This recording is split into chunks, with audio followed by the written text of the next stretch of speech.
అదే RTV app వార్తల్ని క్షణాల్లో చదివే అవకాశం ఉంటుంది. ఒక న్యూస్ పేపర్, ఒక టెలివిజన్ ఛానల్ మీ చేతుల్లో ఎప్పుడూ ఉంటాయి. గత 2 రోజులుగా కురుస్తున్నటువంటి భారీ వర్షాల నేపథ్యంలో ఏలూరు జిల్లాకు సంబంధించి ఏజెన్సీ ప్రాంతాల్లో పూర్తిగా అన్ని కూడా జలమయమైన పరిస్థితి కనిపిస్తుంది.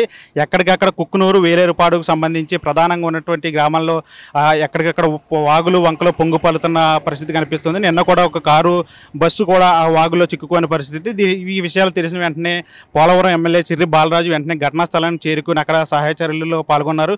నిన్నటి నుంచి కూడా ఆయన ఈ సహాయ చర్యల్లో పాల్గొంటున్నారు. ప్రస్తుతం ఈ రోజు కూడా ఆయన ఉదయం నుంచి కూడా అక్కడ ఏం జరుగుతుంది, ఎట్లాంటి సహాయ చర్యలు ఎందుకంటూ కూడా ప్రభుత్వంతో కూడా మాట్లాడుతూ అధికారులను అనుసంధానం చేసుకుంటూ కూడా ఆయన ముందుకెళ్తున్న పరిస్థితి కనిపిస్తుంది. ప్రస్తుతం మనతో పాటు ఎమ్మెల్యే బాలరాజు ఆయనతో ఒకసారి మాట్లాడే ప్రయత్నం చేద్దాం. సార్ చెప్పండి, నిన్నటి నుంచి కూడా వర్షాలు భారీ ఎత్తున పడుతున్నాయి. ముఖ్యంగా కుక్కునూరు, వేలేరుపాడు ప్రాంతాల్లో చాలా గ్రామాలు నీట మునిగిపోయాయి. ఎట్లా ఉంది పరిస్థితి? అంటే మొన్నటి నుంచి పడేటువంటి వర్షాలకి పెదవాగు ప్రాజెక్టు అనేటి తెలంగాణలో ఉన్నటువంటి ప్రాజెక్టు అది దాని మీదకి వాటర్ వెళ్ళిపోయి అది గట్టు తెగిపోయి అక్కడ ఉన్నటువంటి అనేక గ్రామాలు, ఇది తెలంగాణలో ఉంది అది ప్రాజెక్టు. కానీ అది ఆ వాటర్ ఎఫెక్ట్ మొత్తం కూడా మన ఆంధ్ర రాష్ట్రానికి సంబంధించి కుకునూరు, వేలేరుపాడు మండలాల మీద ఎక్కువ ఎఫెక్ట్ ఉంది. దీనిపై ఏదైతే ఆ గట్టు తెగిపోయి కింద ఉన్నటువంటి గ్రామాల్లో పూర్తిగా అసలు ఎంత దారుణంగా ఉందంటే కనీసం అక్కడ ఇల్లు కూడా ఉందా అనేటువంటి గుర్తులు లేకుండా పరిస్థితుల్లో మొత్తం కొట్టుకెళ్ళిపోయిన పరిస్థితిలో ఉంది. దాన్ని ఈరోజు నిన్నటి నుంచి మేము మానిటరింగ్ చేస్తున్నాం. నిన్న ఏదైతే కారు కొట్టుకుపోయిన సంఘటనలో సుమారు ఒక 5గురిని మన నాయకులందరూ కూడా కాపాడడం జరిగింది. అలాగే అక్కడ ఒక 30 మందిని కూడా మేము నిన్న హెలికాప్టర్తో సహాయంతో నిన్న రక్షించడం జరిగింది. అలాగే పొద్దుటి నుంచి ఈరోజు ఏదైతే వారు గ్రామాలు ఏదైతే నీట మునిగినటువంటి గ్రామాలపై కలెక్టర్ గారు, ఎస్పీ గారు, అలాగే పిఓ గారు, ఉన్నతాధికారులు అందరూ కూడా అక్కడ క్షేత్రస్థాయిలో ఏ విధంగా ఉందనేది పరిశీలించడం జరిగింది. అలాగే అక్కడ ఉన్నటువంటి పరిస్థితులకి వెంటనే మేము ప్రభుత్వంతో చర్యలు చేపట్టి అక్కడ వారికి ముఖ్యంగా ఆహారం, అలాగే నీరు, వారు ఉండడానికి చిన్న గుడారం లాంటిది ఏర్పాటు చేసి సురక్షిత ప్రాంతాలకు తరలించడం జరిగింది. అలాగే మా నాయకులు, కార్యకర్తలు అందరూ కూడా డిపార్ట్మెంట్తో వారికి సహకరించి అక్కడ ఉన్నటువంటి ఏదైతే మ్యాన్ పవర్ అక్కడ లేదు కాబట్టి మా వాళ్ళు కూడా అక్కడ వారికి భోజనాల ఏర్పాటు కానీ అక్కడ ఉన్నటువంటి సదుపాయాలు కల్పించడం చేస్తున్నారు. అలాగే ఈరోజు పోలవరం నియోజకవర్గంలో ఉన్నటువంటి నిర్వాసితుల్ని తప్పకుండా కాపాడే పనిలో మేము ఉన్నాం. ఒక్క ప్రాణం కూడా పోకుండా మేము మా నాయకులు కానీ కార్యకర్తలు కానీ ప్రతి ఒక్కరు కూడా అడ్డుపడ్డారు. అలాగే రానున్న రోజుల్లో ఇలాంటి విపత్తు కార్యాలు సంభవించుకోకుండా ఇరు రాష్ట్రాలు ముఖ్యమంత్రులు మాట్లాడి దీన్ని శాశ్వత పరిష్కారం చేయాలని అక్కడ ఉన్నటువంటి నిర్వాసితులు కోరుతున్నారు. తప్పకుండా మేము ఇరువురు ముఖ్యమంత్రులతో మాట్లాడి దీన్ని శాశ్వత పరిష్కారం చేసే విధంగా మేము చేస్తాం. అంటే కుక్కునూరు, వేలేరుపాడుకు సంబంధించి ఎన్ని గ్రామాలు నీట మునిగాయి, ఎంతమంది రెస్క్యూ చేసి సురక్షిత ప్రాంతాలు తరలించారు? అంటే సుమారు ఒక 10-15 గ్రామాల వరకు ఇంకా అంచనా రాలేదు. అంటే కొన్ని గ్రామాల్లో కొంత పోయింది, కొంత అలాగే ఉంది. అలాంటి గ్రామాలు మొత్తం మేము ఐడెంటిఫికేషన్ చేస్తున్నాం. తప్పకుండా ఏదైతే పూర్తిగా నష్టపోయినటువంటి ఇళ్ళకి వారిని తీసుకొచ్చి అక్కడ ఉన్నటువంటి గ్రామ సచివాలయంలో కానీ లేకపోతే అంగన్వాడీ సెంటర్లో కానీ పెడుతున్నాం. అలాగే వారికి ఏ గ్రామంలో ఉన్నటువంటి వారికి ఆ గ్రామంలో అంగన్వాడీ సెంటర్లో భోజనాలు ఏర్పాటు చేసి అక్కడ భోజనాలు ఏర్పాటు అందించడం జరుగుతుంది. అలాగే పూర్తిగా మునిగినటువంటి వారికి కూడా ప్రభుత్వం దృష్టికి తీసుకువెళ్ళి వారికి పూర్తిగా న్యాయం జరిగేటువంటి చర్యలు కూడా చేపడతామండి. వేలేరుపాడు, కుక్కునూరు ఇవన్నీ కూడా ముంపు మండలాలు. అంతకుముందు తెలంగాణలో ఉండేవి. ఇప్పుడు నిన్న మీరు ఘటనలు జరిగినప్పుడు మీరు తెలంగాణకు సంబంధించి అక్కడ నాయకులతో, ప్రభుత్వ అధికారులతో కూడా మాట్లాడారు. వాళ్ళ నుంచి ఎట్లాంటి సహకారం? అంటే ఎవరు కూడా ఇలాంటి సంఘటన వస్తుందని ఎవరు కూడా అనుకోలేదండి. నేను సడన్గా ఈ వేలేరుపాడు వెళ్ళే సందర్భంలో ఇటు వెళ్ళకోకుండా నేను ఇటు నారాయణపురం మీదగా వెళ్ళడం జరిగింది. అక్కడ ఏదైతే వాళ్ళు గ్రామస్తులందరూ కూడా ఒక 30 మంది వ్యవసాయ పనుల కోసం వెళ్ళి హఠాత్తుగా అక్కడ చిక్కుకున్నారు. దానికి సంబంధించి అయితే మా ప్రభుత్వం ఏదైతే 5గురు కారులో కొట్టుకుపోయినటువంటి వాళ్ళు 5గురిని రక్షించే ప్రయత్నంలో హెలికాప్టర్ పంపించమని మేము రిక్వెస్ట్ చేయడం జరిగింది. అది వచ్చే క్రమంలో ఇక్కడ మా వాళ్ళు రక్షించారు కాబట్టి ఇక్కడ 30 మందిని కూడా రక్షించాలని మేము అధికారుల దృష్టికి తీసుకువెళ్ళాం. కానీ కొద్దిగా రాష్ట్రాలు వేరు కాబట్టి ఒకసారి మాట్లాడాలంటే మేము తక్షణమే కలెక్టర్ గారికి లేదు, ఇది మనం రాష్ట్ర ప్రభుత్వాలు అయితే తర్వాత మాట్లాడుకోవచ్చు, కానీ ముందు ఇక్కడ ఉన్నటువంటి ప్రాణాలు కాపాడాలి, మీరు ఏం చేస్తారో తెలియదు, మాకు ఇమీడియట్లీగా పంపించాలంటే 10 నిమిషాల్లో పంపించడం జరిగింది. కానీ అక్కడ ఐడెంటిఫికేషన్ చేయడానికే ఒక 1 అవర్ టైం పట్టింది. కానీ అయినప్పటికీ కూడా మేము సాయశక్తుల దాన్ని పొగబెట్టి వాళ్ళకి తెలిసేటువంటి మెసేజ్లు పెట్టి ఇవన్నీ కూడా చేసాం. వారు కూడా ఇమీడియట్లీగా స్పందించి వారిని అందరినీ కూడా 25 మందిని రక్షించాం.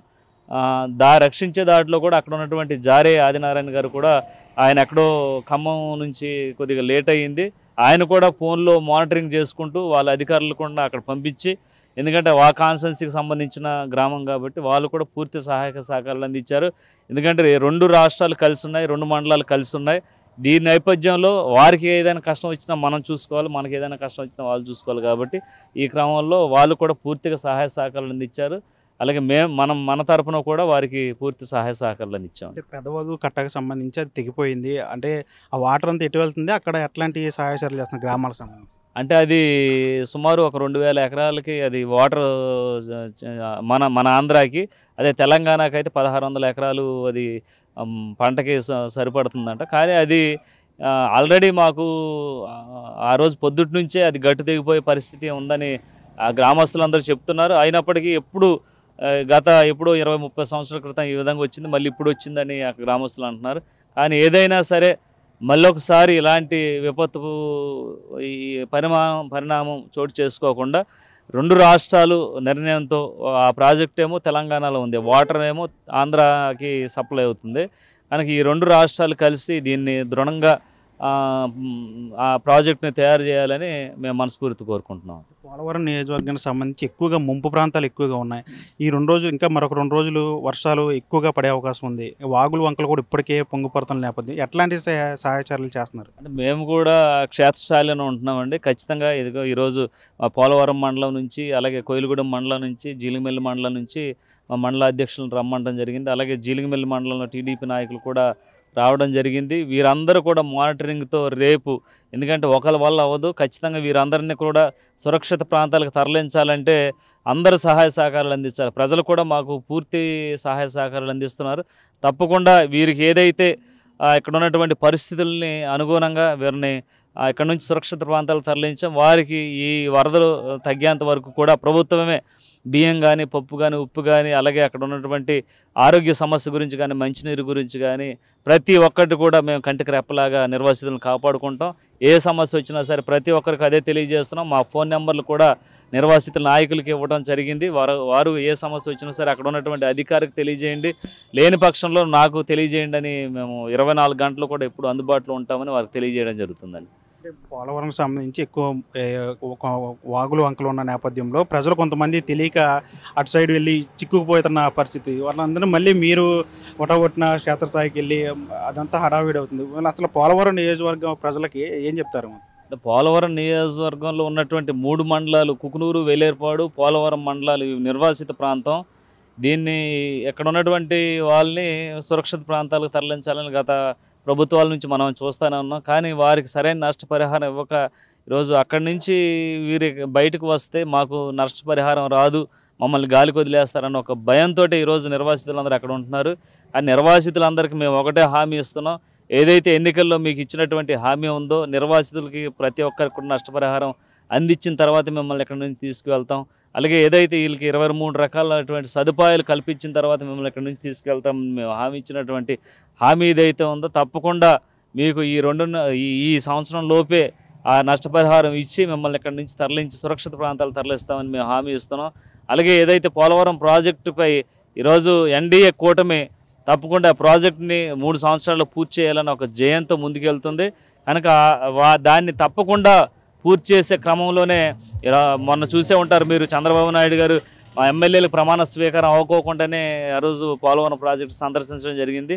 ఆ సందర్శనలో భాగంగా అక్కడ క్షేత్రస్థాయిలో కూడా పరిశీలించి దాన్ని ఏ విధంగా మనం త్వరితగతిన పూర్తి చేయాలి, దానిపై ఏ విధంగా మనం బడ్జెట్ తీసుకురావాలి, ఎలాగ ఈరోజు ఎన్డీఏ కూటమిలో ఈరోజు కేంద్ర ప్రభుత్వం కూడా మనతో సహాయ సహకారాలు అందిస్తుంది. కాబట్టి తప్పకుండా ఈరోజు పవన్ కళ్యాణ్ గారు, అలాగే మోదీ గారు, చంద్రబాబు నాయుడు గారి సారథ్యంలో నిర్వాసితులందరికీ న్యాయం చేసే విధంగా మేము ముందుకు వెళ్తామండి.